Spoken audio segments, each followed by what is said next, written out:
Beauty's only skin deep. You really don't know the person until you know them. This is the real case of Beauty and the Beast. Beauty blogger murder lookalike she found on Instagram so she can fake her own death. Let's check this out.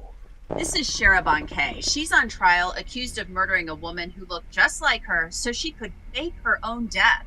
Prosecutors in Germany say that Shara K tracked down a beauty blogger online and then stabbed her so many times she was nearly unrecognizable. What in the world is people coming to? She said that she stabbed him so many times that she was unrecognizable. Wow. We talk about what could make someone do something so horrible. I'm Anjanette Levy. It's Friday, and this is Crime Fix. Shara K's trial started in Germany this week. Her boyfriend, Shakir K, is also on trial. You can see that they covered their faces when they were led into court. This case is absolutely nuts. It's crazy, and of course, it's incredibly sad. In Germany, the media is calling it the doppelganger murder. A doppelganger. That's like a look-alike. You feel me? This person used a strategy of some kind. I wonder how how would you find people that look like you? You know what I'm saying? I guess we're going to find out. Prosecutors say Shara K and Shakir K lured a woman named Khadija O to a wooded area and stabbed her in the face more than 50 times. What so in the world? Shara K could fake her own death. Shara K is accused of going on Instagram. I wonder how people even got in the woods with her. What the heck? Oh, let's go on a jog. Okay.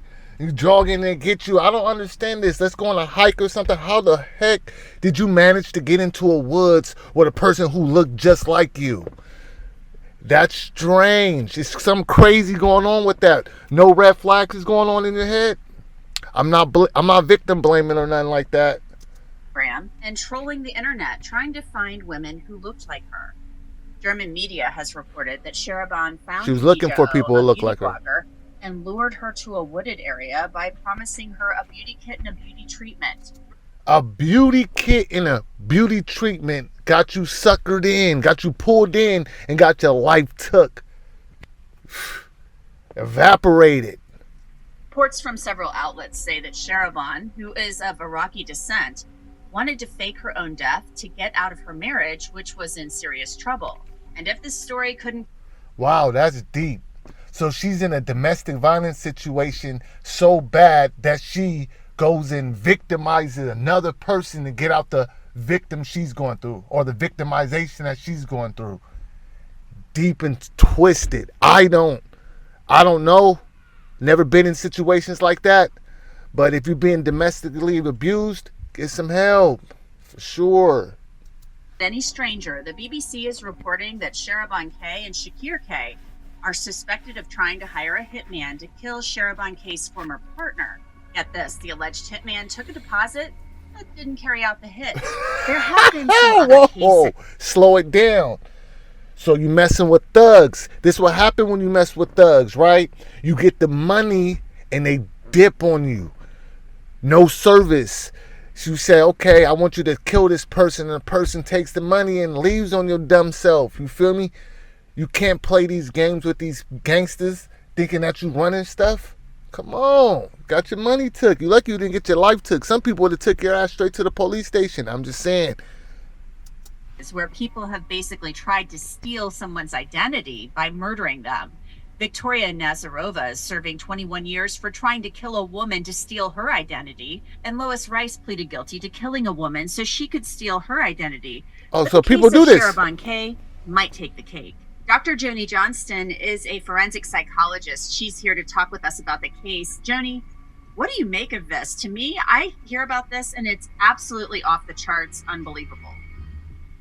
It really is on so many different levels. I mean, number one, you have somebody who is methodically planning out one or more murders, and yet the level of naivete in terms of thinking you're going to get away with this is mind-boggling. Absolutely mind-boggling. And just They said mind-boggling, thinking that you're going to get away with this. I know you're sitting at home like, oh, I got to kill this person, do this to this person, take this person because your boyfriend or your loved one is going upside your head. You could have just took the easy route. You know what I'm saying? What a lot of people do. Go to the police. You could have left in the middle of the night, but somewhere in your loose-minded brain, you thought it was okay to find a look-alike and kill him. That's way out. Let's go. What went into this? This was pretty methodical and pretty, cunning and sick and twisted. You go on Instagram and you're trolling for people who look like you because you want to kill them, hoping. I don't understand why they said trolling.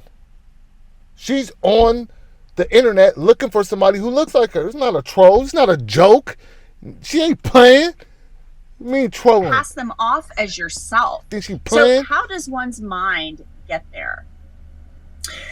I think when we look at people who have committed murder in conjunction with identity theft, they usually do it for one of two reasons. Either money, they are murdering somebody and assuming their identity to get some kind of financial gain, or in this case, I think they're basically solving a problem. And so they're focusing on this particular action as a means to an end. So I'm going to find some person, I'm going to talk to myself. I don't think she's a very good problem solver, because that's just some crazy way out stuff, man. I don't know. You could have thought better than that. And tell myself about the goal. The goal is to get rid of a bad situation, escape a situation. And this person really is, unfortunately and very tragically, a pawn to this person in their scheme to solve their... Look, I'm thinking about this. This person's so dumb. The lady's so dumb. They remember in the beginning, she said they stabbed her so many times in her face. She has fingerprints. She has DNA to prove that who this person is. So just stabbing her in her face, making her unrecognizable, it still won't say this is you. You're a star-mated fool. Well, most certainly, this victim was a pawn. It's absolutely horrific. And the fact that she was stabbed in the face, according to the prosecution, more than 50 times. She was disfigured. It takes a lot to do that. It takes a lot to stab somebody once or twice, but in the face? In the face. And then to do this over and over again, this had to be that's some level 4 penitentiary, like, oh, I'm on your ass, boy. You feel me? Horrific death that this woman died. It really is. It's hard to even think about, and not just the actual death, but as you pointed out, just all the preparation, putting together multiple Instagram accounts, coming up with different ruses. Oh, this one didn't work, so let me try a different one. There was nothing about this case that was impulsive at all. It was not impulsive. And the prosecution contends, according to the media over in Germany, that basically she did this because she might have wanted to get out of a marriage that was bad. I don't care how bad your marriage was, to go knock somebody down. Take them out of existence, evaporate them, disappear them, no longer. This is wild. That's a pure demon. Really bad stuff going on at home. Hire a lawyer. Leave your husband. I just don't get it. I said all these things. I don't get... There had to be more going on here than just, oh, my life is so bad at home that I have to go on social media and I have to find somebody who looks like me, murder her, leave her in my car in the woods until she's discovered. That is not just like, oh, That's maximum planning, premeditated. She might get the chair, y'all. This is Germany. I don't know how they do it in Germany, but in America, that shit would have got her the fucking chair. Excuse my language, but it is what it is. Bad marriage. That is not something that one does to get out of a bad marriage. No. I've heard of people killing their spouses. Heaven forbid, don't ever do that. Get out of a bad marriage. But going to these lengths is absolutely insane to me. So what else could be going on here with this woman and her boyfriend, Shakir K? I don't think it's just the situation. It's how a person is thinking about the situation. So when we look at motives for murder, they never make sense. So in this particular murder, if the goal is to get rid of a problem, we all look at this and kind of go, well, we all have problems. We've all been in bad situations or bad relationships. Exactly. But it's that plus how this person's thinking about him. So when we look at people who commit premeditated murder, basically to get rid of some kind of problem or escape a bad situation, in their mind, they think one of two things. Either I've tried other ways of getting out of this and I can't, or I don't have the skills within me to get out of the situation. I understand that, but kill somebody else, making it a worse situation? That can't be right. It has to be deeper than that. Keep going. So when one of those two or both of those situations are there, then in certain circumstances like this one, the person begins thinking of other alternatives. And in this case, it was murder. This is such an extreme alternative, as we've just discussed. Hey, if you already made it this far, you know what to do. Bang it, hit that like and subscribe button. It's your man and not your boy, Double K KOOLIE. Let's go. It's mind-boggling to me that it is. Looks, yeah, I mean, it's mind-boggling to me that this was the solution that she came up with to target an innocent victim. I should mention again, she's contending she didn't do this. Okay, the two people charged in this case say they didn't do this, but to target. Stupid is as stupid does. You feel me? That's crazy. They snatched her soul for no reason, for her to get out of a abusive relationship, but she's the cheater because she's with another dude. I don't get it. I don't know. I'm confused, man.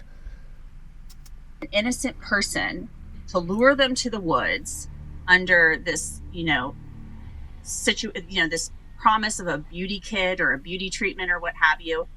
It's absolute insanity to me, and I not legal insanity, but it is craziness. Like stupidity. So there's got to be more going on. Like there's got to be an evilness to this person. Wow, a demon, cold-blooded. It's not just desperation. To me, you're the expert, but to me, there's got to be more going on here than just desperation and what have you. I mean, your thoughts? Well, that person probably beats her animals and stuff like that, man. This is crazy. And I think the interesting thing about this, Anjanette, is first of all, trying to understand this is not excusing it. There is no excuse for this. So we can't create a story that's going to justify what this person did. But I think at the same time, it's important to recognize that it's evil is something I think that seems like is across the board. If somebody is evil, they're doing evil things routinely. This is certainly wow. Listen what she said. She said an evil person does evil things routinely. So maybe you did something that's jacked up one time and you're like, man, that's messed up. You don't do it again. Evil persons don't always do that. They don't find their way to be evil. And I think in this situation, it's important to understand that, people twist in their minds things all the time. And so when we start justifying things, we start rationalizing things, and absolutely this is an extreme situation. But I think it's one thing to say this person is an evil person and that this person chose to do an evil thing, because it's kind of scary to think about the fact that some of the research suggests that most people at some point have contemplated murder. Now, they haven't necessarily. Whoa, you said most people at some point have contemplated murder, meaning they was thinking about doing it. It out. And then you have a significant subset of people who said, yeah, I actually went through the steps. I was so angry at this person, or I was so mad or so desperate or whatever. I actually for a while fantasized about it. Wow. So I think when we're talking about, a lot of times we're talking about murder and evil acts like this, and we look at the nature or nurture debate, we need to also kind of go, it is nature sometimes, it is often nurture sometimes, but it's also the situation. And it's a combination of the three. The other part of it I think that's important to think about is just the relationship between the two defendants here. Because when you have two people who are together and they're talking about things, it really is kind of like, the parts or the sum is greater than the parts, where you have two people who get together and start talking about the situation, and things I think can even more easily get out of hand. We have another component to this. The BBC is reporting that Sherivan K. And she knocked somebody down that looked just like her, like she killed herself. Check it out. And Shakir K. are also suspected, they're not charged with this, but they're suspected of trying to hire a hitman to kill Sherivan K's former partner.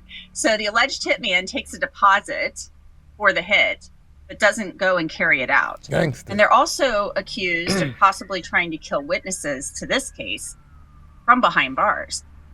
To me, it's just a lot of criminal thinking if all of this is indeed just thugs, man. I'm telling you, thugs come in every different shape and size, creed, race, religion. Niggas out here thugging, man. proven and true. Oh, it is. There's no doubt about that. I mean, this was a plan with a very, very specific goal in mind. And as different things kind of went wrong, such as, okay, I'm going to kill my brother-in-law or former brother-in-law, that didn't work. Let's go to plan B, which was the unfortunate victim here who was murdered. And then when plan B works to some extent, but they get caught, which is again mind-boggling that somebody's eating pizza and driving around and can be easily recognized. Then they decide, or one or both decide, okay, let's get rid of the witness. Yeah, now what? Now what? You killed the lady, put her in a car to look like you, and you're still riding around the city. You're sick. Versus kind of stepping back and kind of going, okay, I'm busted here. If this is, again, if they're accused and, if this is, if they're convicted of this and they actually committed this. So there's nothing about this that's impulsive. There's nothing about this that's targeted at one specific victim. This is, I have a problem, which is to get out of the situation, and I'm willing to do whatever it takes to do so. Well, it's a horrible case. We're going to continue to follow it. It is kind of amazing to me how she was able to find somebody who did look so similar to her. and she could have maybe, if it had been in a different time, in a different era, pulled this off, because her family apparently identified the body and said, yeah, that's her. Well, of course, she was disfigured. Wow. But it is amazing to me that she was able to find somebody who looked so similar to her. Khadija, the victim looked so similar to Sherabon K. So this really took some forethought and some planning. Dr. Joni Johnston, forensic psychologist, thank you so much for coming on. We appreciate it. Man. You're welcome. My pleasure.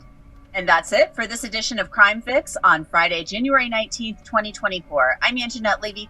Man, that's crazy. Crime Fix. Check it out. It's your man and not your boy, Double K KOOLIE. Don't forget to like that, bang that, and subscribe that. Let's go.